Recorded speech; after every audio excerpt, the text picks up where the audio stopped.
Hello, everybody, and welcome back to the Off-Farm Income Podcast. Thank you for joining us on our YouTube channel.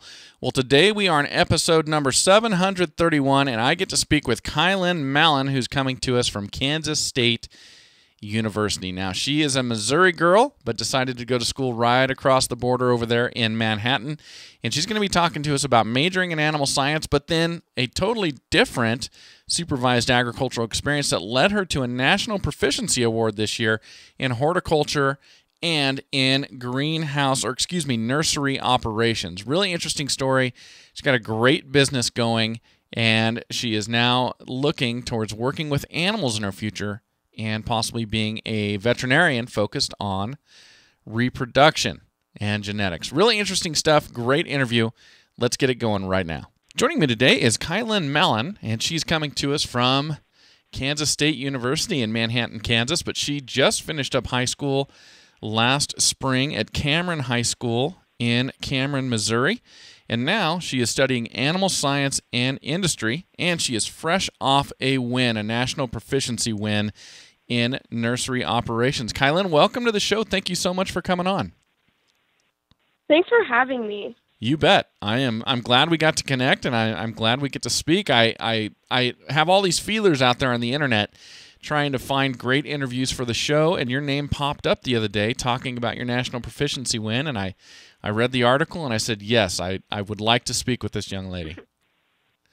So very good.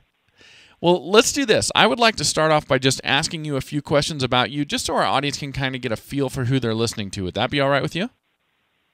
Most certainly. Okay. Well, how old are you now?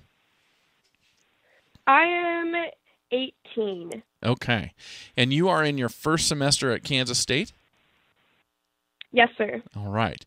Now, obviously, you jumped over the border to go to Kansas State from Missouri. So what led you that way? Why did you want to go to K-State?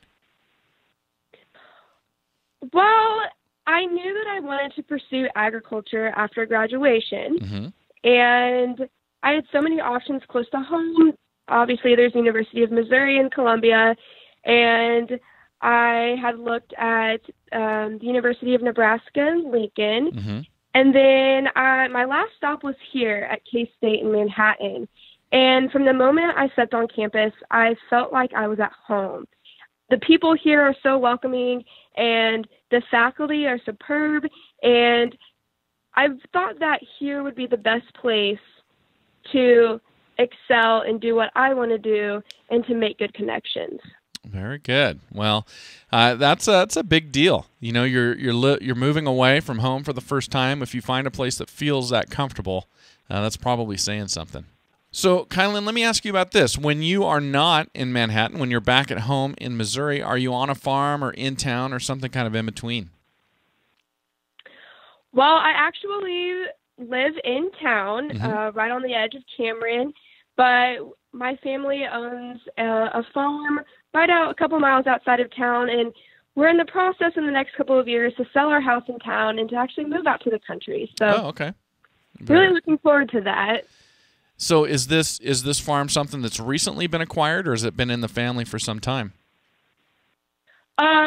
No, this farm has been in the Mallen family for almost over 100 years. Oh, wow. Very cool.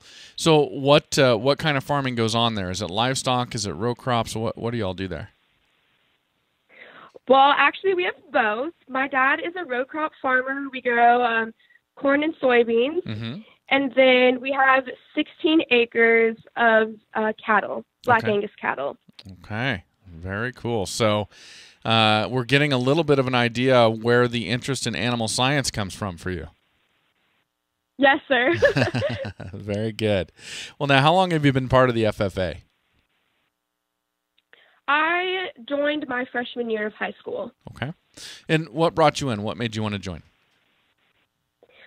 Coming from an ag background, I knew that being a part of the FFA was something that I was interested in. Mm-hmm. And so when it came time to enroll for freshman year classes, I decided that I would take an ag class. And from there on, I just kind of joined FFA, and I truly and honestly am sitting here telling you that that was the best decision I have ever made in my entire life. Well, good. I'm glad it worked out. What has occurred that makes you say that?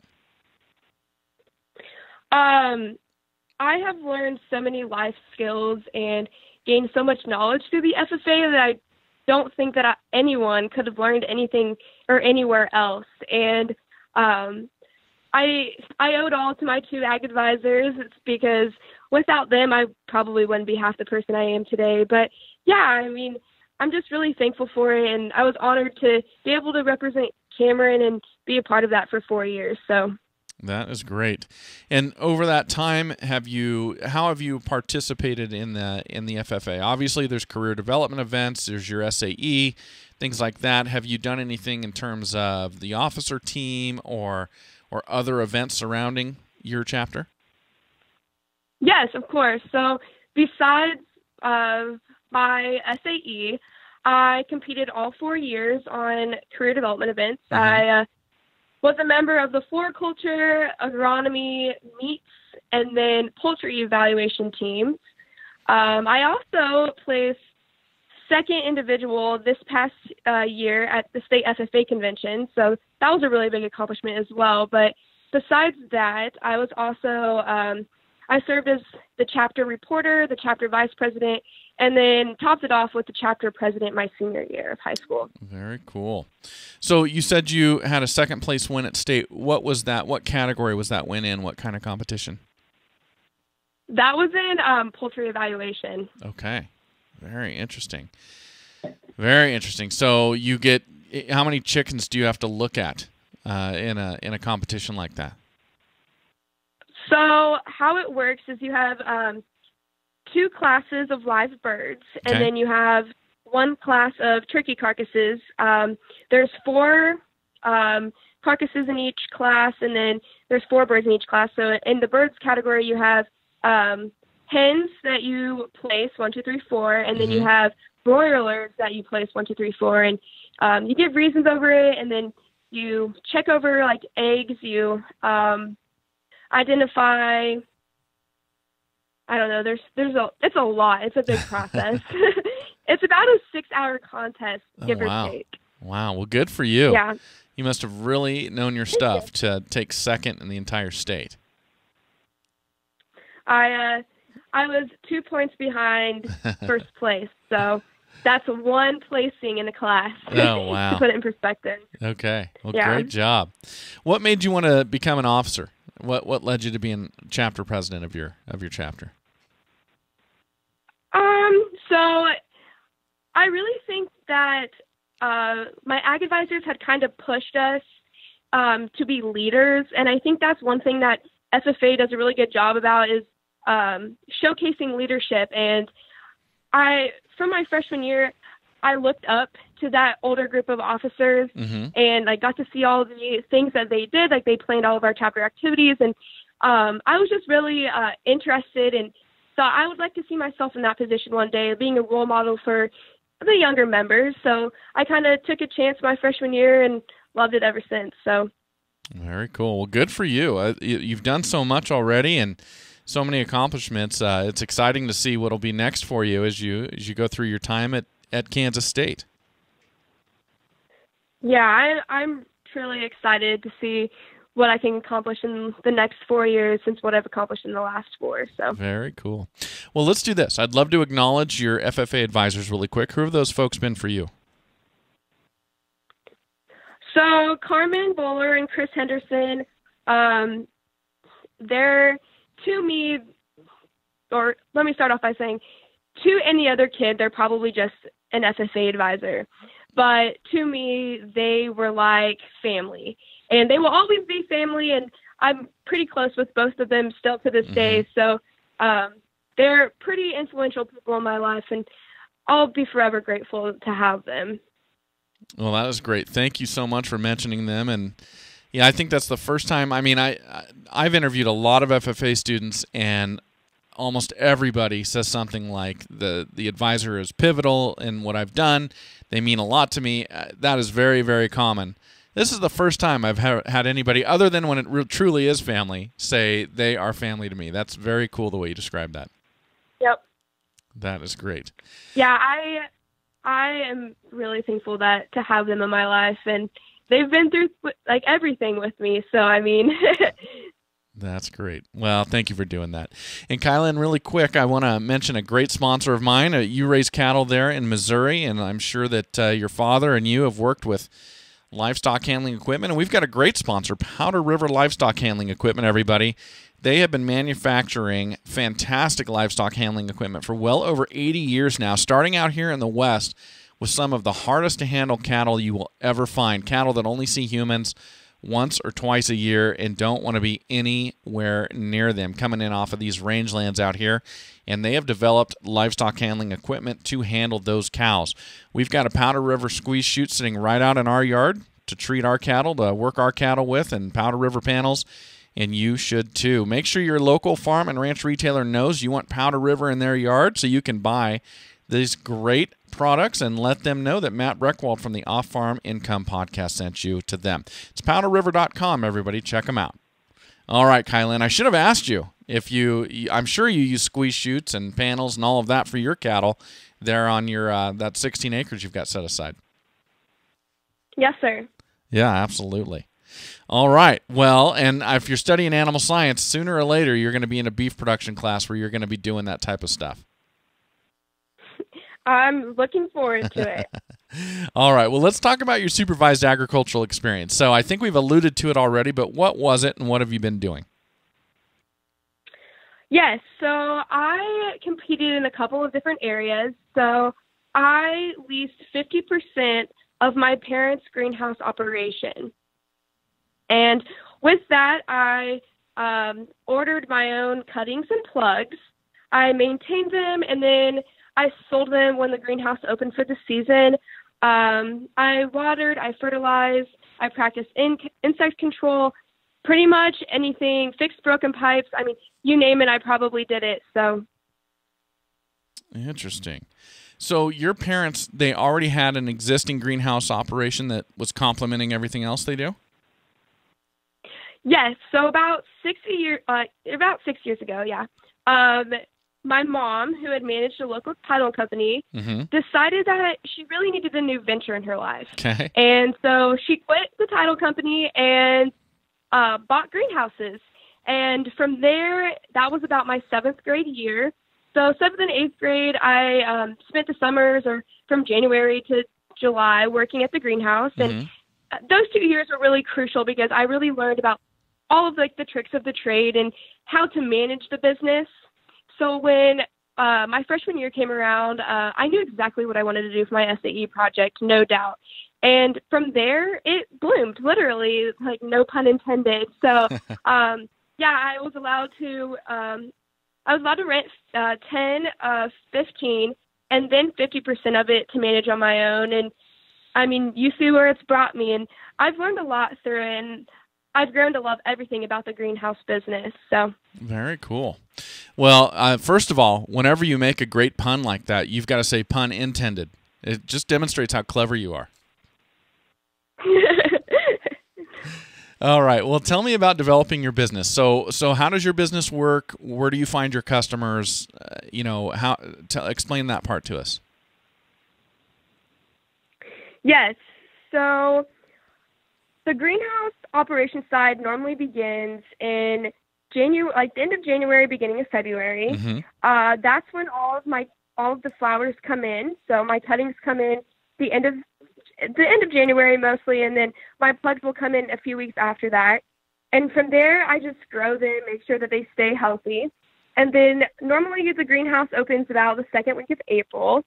And from then I sell the flowers. Most people don't normally buy flowers until past the frost freeze date in Missouri.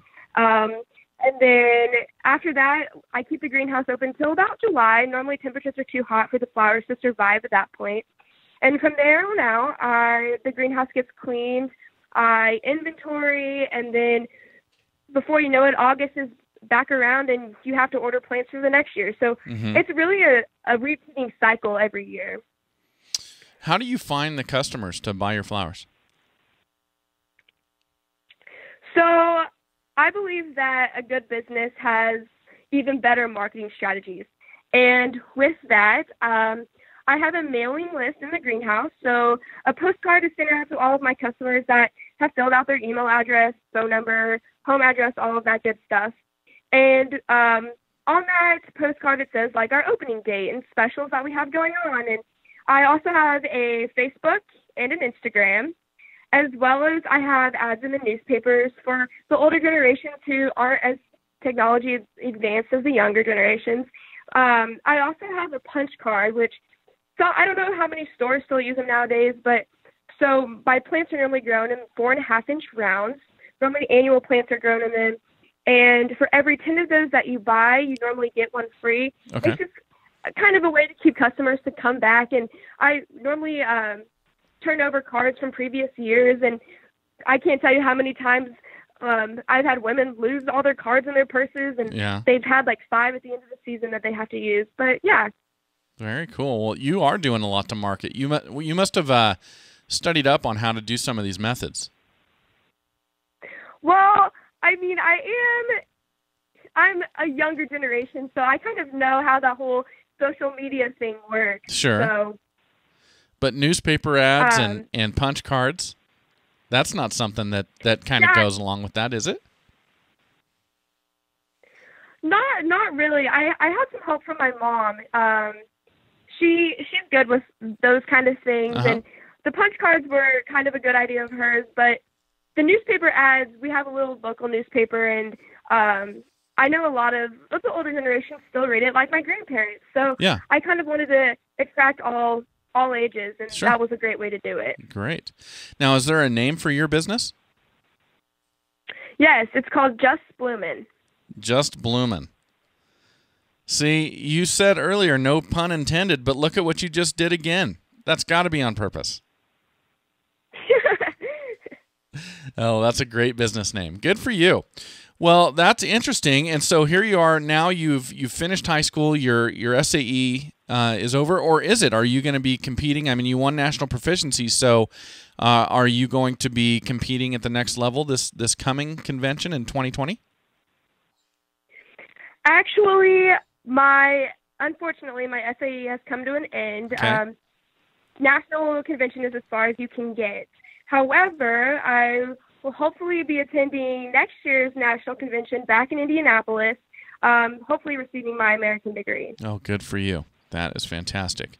Okay, so you got involved in the horticulture, you got involved in the flower sales and the greenhouse during high school. Now you have chosen a major of animal science and industry. So tell us about that decision and where you think you'd like that to take you. So, like I said before, I'm pretty diversified. Coming into college, honestly, I could have majored in 3 different things. I could have done horticulture, I could have done agronomy, and I could have done animal science. And not to help my case, K-State, they're really exceptional in all 3 majors. Mm-hmm.